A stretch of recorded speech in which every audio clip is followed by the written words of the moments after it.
Salut à tous, on se retrouve aujourd'hui pour parler du Paris Saint-Germain ce mardi 26 mars. On commence tout d'abord avec le programme du Paris Saint-Germain pour cette fin de semaine. Donc hier, il y a eu jour de repos, également pareil, on peut avoir mardi, repos, pas d'entraînement. Mais demain, mercredi, retour à l'entraînement pour tout le monde, pour les joueurs non convoqués en sélection, mais également pour les joueurs qui vont jouer ce soir, parce qu'il y en a beaucoup qui vont jouer ce soir, que ce soit Mbappé, que ça soit, je sais pas, peut-être Randal Kolo Muani, que ça soit les joueurs portugais du PSG, il y en a beaucoup qui pourraient jouer ce soir. Donc demain, retour à l'entraînement pour tout le monde, bien sûr. Il y aura entraînement après les 4 prochains jours jusqu'à samedi pour préparer, bien sûr, le déplacement du côté du Vélodrome dimanche soir pour le classique entre l'OM et le Paris Saint-Germain.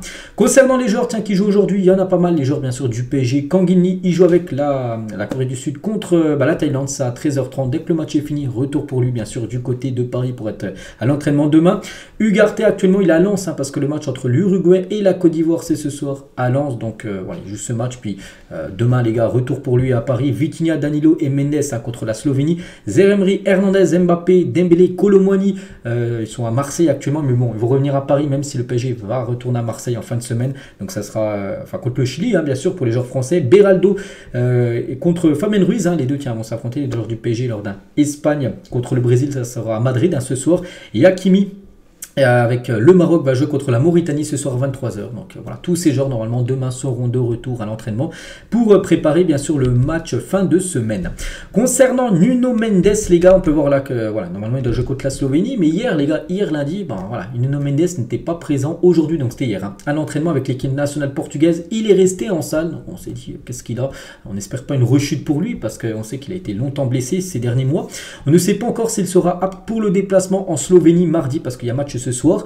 Et du coup on en sait un petit peu plus. Donc déjà le sélectionneur du Portugal sur Nuno Mendes, il a dit nous ne pouvons pas risquer Nuno Mendes après tout ce qu'il a traversé, les opérations qu'il a eu ces derniers mois. Nous évaluerons donc demain, donc aujourd'hui mardi, mais il avait besoin de repos, c'est ce que nous lui avons donné ces derniers jours. C'est pour ça en gros qu'il ne s'est pas entraîné hier, il s'est entraîné en salle mais pas avec le reste du groupe parce qu'en gros il a besoin de repos, il a besoin de souffler Nuno Mendes parce que depuis qu'il a commencé à rejouer avec le PSG, il a beaucoup enchaîné tous les 3-4 jours. Voilà, et en plus il commence à jouer les matchs entiers, tout ça, alors que pendant un an il n'avait pas joué, donc c'est pour ça qu'il a besoin de souffler. Mais bon, concernant le match de ce soir les gars, il est bien dans le groupe, regardez c'est le groupe du Portugal et Nuno Mendes est bien présent parmi les défenseurs de l'équipe portugaise. Donc voilà, c'est plutôt une bonne nouvelle parce que hier quand on l'a pas vu à l'entraînement avec Portugal, on avait peur bien sûr d'une rechute et d'une nouvelle blessure pour Nuno Mendes. On continue cette fois-ci avec Kylian Mbappé parce qu'hier de nouveau il était en conférence de presse avec l'équipe de France. On va revenir sur quelques déclarations de Mbappé. Donc on a revu les images, le coach nous a parlé, il avait un message à nous faire passer. Il faut matérialiser ça sur le terrain. Venir en conférence de presse, c'est ma responsabilité, surtout après une défaite. Si on avait gagné, je pense que je ne serais pas venu. Mais il faut assumer, vu qu'il a le brassard de capitaine du côté de l'équipe de France. Il avait déjà été en conférence de presse avant le match contre l'Allemagne, il y a quelques jours. Et là, il est revenu en conférence de presse, plutôt rare, qu'il vienne 2 fois en conférence de presse en l'espace de quelques jours, parce qu'en gros, il porte ses responsabilités. Il est le capitaine de l'équipe de France et une défaite. Il devait s'expliquer, bien sûr, par rapport à cette défaite contre l'Allemagne il y a quelques jours. Donc toujours avec Kylian, il y avait beaucoup de warning, donc d'alerte techniquement, tactiquement, dans l'envie, l'efficacité, ça fait beaucoup de choses face à une équipe comme l'Allemagne. Il vaut mieux prendre cette claque maintenant que pendant bien sûr un Euro ou pendant une Coupe du Monde. Si ça peut nous servir, on viendra ici le 14 juillet et on se dira que c'était sympa de prendre une baffe contre l'Allemagne, mais pour l'instant on n'a rien gagné, donc il faut s'en servir comme une piqûre de rappel, voilà, de faire attention que si t'es pas à la hauteur d'une rencontre, voilà, tu peux prendre une grosse désillusion même si t'es l'une des meilleures nations au monde, comme l'équipe de France. Donc c'est un avertissement, mais on ne va pas jeter tout ce qu'on a fait à la poubelle. On ne va pas tirer sur les gars après seulement un match perdu. On est toujours soudés, unis, remplis de confiance et d'humilité. On est prêt à enchaîner. Donc demain, donc maintenant ce soir, bien sûr, ce match contre le Chili. Il a également dit, donc Mbappé sur ses 7 premières années en équipe de France, parce qu'hier ça faisait 7 ans jour pour jour, il a dit qu'il avait fait ses débuts en bleu. Il a dit c'était à la fois passé vite et en même temps j'ai vécu beaucoup de choses. J'ai la même envie qu'au premier jour, j'ai toujours eu envie d'écrire une partie importante de l'histoire des Bleus. On n'a pas douté, on a mal joué, il n'y a pas de vérité absolue dans les matchs amicaux, mais ça donne quand même des indicateurs qu'il ne faut pas négliger. Donc là il revient bien sûr par rapport au match contre l'Allemagne. Donc Mbappé ne demande pas à souffler, il a dit rien à voir avec ma situation personnelle, c'est une fierté de jouer en équipe de France, je veux toujours jouer même en club, je veux être prêt tout le temps, c'est comme ça qu'on devient l'un des meilleurs. Si le coach me met, bien sûr que je veux jouer, donc même s'il y a un match important pour le PSG contre l'équipe de l'OM en fin de semaine, Donc lui veut jouer, il veut jouer ce soir, il veut jouer le match bien sûr un dimanche, enfin en fin de semaine bien sûr avec le club parisien. Toujours avec Kylian, tiens, je pense que ce n'était pas assez, donc le leadership a été défaillant, c'est clair, mais on a été dépassé sur pas mal d'aspects contre l'Allemagne. À nous de réagir pour ne pas installer un doute dans l'équipe qui n'existe pas actuellement bien sûr, ou voilà des autres déclarations de sa part. Donc je sais pas, tiens, je vais me concentrer pour jouer et peu importe l'accueil qui me sera réservé parce que ce soir il va au Vélodrome. Voilà, donc le stade de Marseille, il joue au PSG, donc il aura certainement des sifflets, il le sait.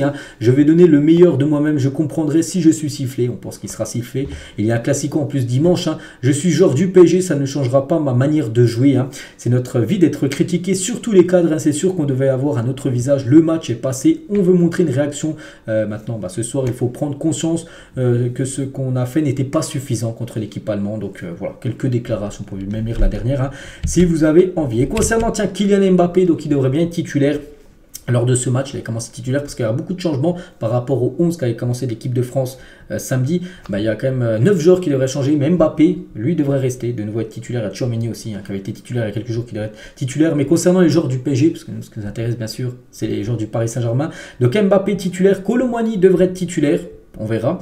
Et sinon les autres, donc Zaire Emery devrait être sur le banc. Et la même chose aussi pour Lucas Hernandez qui devrait être sur le banc. C'est son frère Théo Hernandez qui devrait le remplacer. Sinon pas d'autres Parisiens. Donc 2 joueurs du PSG devraient commencer dans le 11 de départ normalement.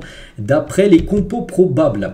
On revient nous sur le Paris Saint-Germain. Parce que là on parlait surtout des joueurs du PSG en sélection. Vu qu'actuellement c'est la trêve internationale. Mais bientôt là on va se reconcentrer seulement bien sûr sur le club bien sûr du PSG. Parce que la trêve est bientôt finie. Et enfin. Donc le prochain match c'est Marseille. Voilà, c'est dimanche. On en parlait au fil des jours. Ensuite, n'oubliez pas que le 3, il y a ce match, la réception de Rennes, demi-finale de Coupe de France. Donc là, c'est un ticket pour obtenir une finale, une compétition de la Coupe de France où le PSG, ça fait 2 années de suite, n'a pas remporté cette compétition. Donc ça sera un objectif.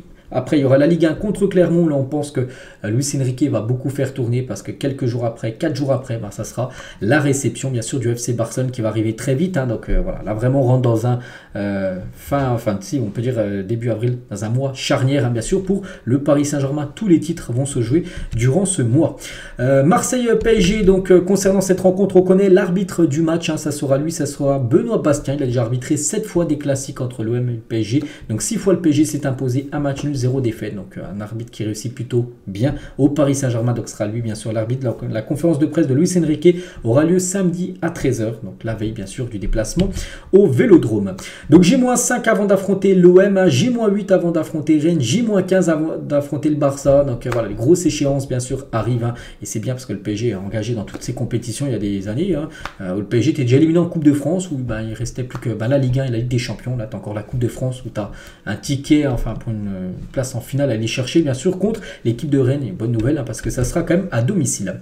On va parler de Renato Sanchez et il semble que l'AS Roma ne devrait pas prolonger le prêt de Renato Sanchez en raison de son coût élevé pour le club italien. Il devrait donc retourner au Paris Saint-Germain parce que je pense que la plupart l'ont oublié, mais n'oubliez pas, il appartient au Paris Saint-Germain. Le PSG l'a prêté à l'AS Roma. Le problème, c'est que cette saison a encore été très compliquée pour lui par rapport aux blessures. Et quand il jouait, il n'était pas assez performant. Donc bien sûr, l'AS Roma ne va pas lever l'option d'achat, donc il reviendra au Paris Saint-Germain. Donc le PSG va encore devoir trancher concernant son futur. Est-ce qu'il sera conservé par Luis Enrique? Ça m'étonnerait. Soit un prêt, soit un transfert sec. Donc voilà, c'est fou. C'est vrai qu'il n'a que 26 ans. Quel dommage que son corps ne suit pas avec son immense talent, parce qu'en gros c'est les blessures. On peut dire qu'il gâche la carrière de Renato. On lui envoie beaucoup de force. Vitinha tient sur être convoqué pour l'Euro. Il a dit bien sûr il faudra laisser quelqu'un de côté. Je ne veux pas être laissé de côté et je fais tout ce que je peux pour que ce ne soit pas le cas, pour qu'il soit appelé bien sûr par Roberto Martinez, le sélectionneur portugais, pour jouer l'Euro.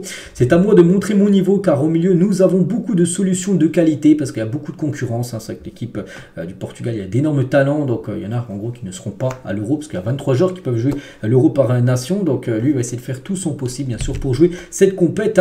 Donc il a dit également que je tire plus. C'est vrai qu'il tente beaucoup plus des frappes de loin. On a pu le voir contre Montpellier où il a marqué un beau but lors du dernier match du PSG. C'est vraiment quelque chose auquel je dois faire plus attention, mais je crois aussi que ce n'est pas essentiel pour un milieu. Je crois que j'ai joué de grands matchs et de grandes saisons au cours desquelles je n'ai ni marqué ni fait de passes décisives, mais bon, toujours un plus, c'est un milieu bien sûr et décisif. Toujours avec lui, donc malheureusement dans le football d'aujourd'hui c'est beaucoup une question de chiffres et c'est un peu contre mon opinion, mais la vérité est que les choses sont comme ça et je dois m'adapter, marquer plus de buts et de passes D aide aussi bien sûr à l'équipe. Et Vitinha, tiens, sur Nuno Mendes, je sais qu'il est heureux d'être revenu. C'est au staff médical avec l'entraîneur de faire en sorte qu'il puisse être performant quand il le peut. Je suis très heureux de le retrouver tant en sélection qu'en club. C'est un joueur très important. Voilà le beau message de Vitinha sur Nuno Mendes. Il y a des autres photos, tiens, Ugarte, les gars, actuellement du côté de Lens, avant le match ce soir entre l'Uruguay et la Côte d'Ivoire, un match amical où par exemple Achraf Hakimi avant d'affronter la Mauritanie ce soir, ou Keylor Navas, tiens, lui qui sera de retour demain bien sûr à l'entraînement. Et on finit les gars cet entraînement, enfin c'est pas cet entraînement, plutôt cette vidéo aujourd'hui avec Gyökeres, parce que regardez, le PSG s'intéresse de plus en plus à Victor Gyökeres. Il fait la une de ce journal, enfin une partie de ce journal portugais. Et en gros, le PSG montre de l'intérêt pour ce joueur, dont la clause libératoire s'élève à 100 millions d'euros. Est-ce que le PSG, voilà, parce que le PSG, on sait que cette saison, ils ont recruté quand même 2 numéros 9, Gonzalo Ramos et Randal Kolo Muani, c'est quand même très décevant. Et on n'est pas à l'abri, enfin voilà, ce serait pas non plus une catastrophe que le PSG aille chercher bien sûr un nouveau numéro 9 et il pense à ce joueur-là. Bon, après il coûte très cher, après voilà, il faut être sûr bien sûr du futur numéro 9 qui vient, parce que le PSG a déjà déboursé beaucoup d'argent, je dis, sur Ramos et sur Randal Kolo Muani qui ont floppé, qui floppent actuellement du côté de Paris. Donc on espère que ce ne sera pas le même destin pour lui, mais le PSG s'intéresse tout simplement à ce joueur. Mais bon, ça sera minimum 100 millions d'euros. Ça sera plus cher que Gonzalo Ramos, même plus cher que Randal Kolo Muani. Donc affaire à suivre, on retient bien sûr son nom. Donc voilà les gars ce qu'il y a à dire aujourd'hui. J'espère que ça vous a plu. On se retrouve demain, bien sûr, demain mercredi, pour le prochain numéro sur le Paris Saint-Germain. Bonne journée à vous et à demain.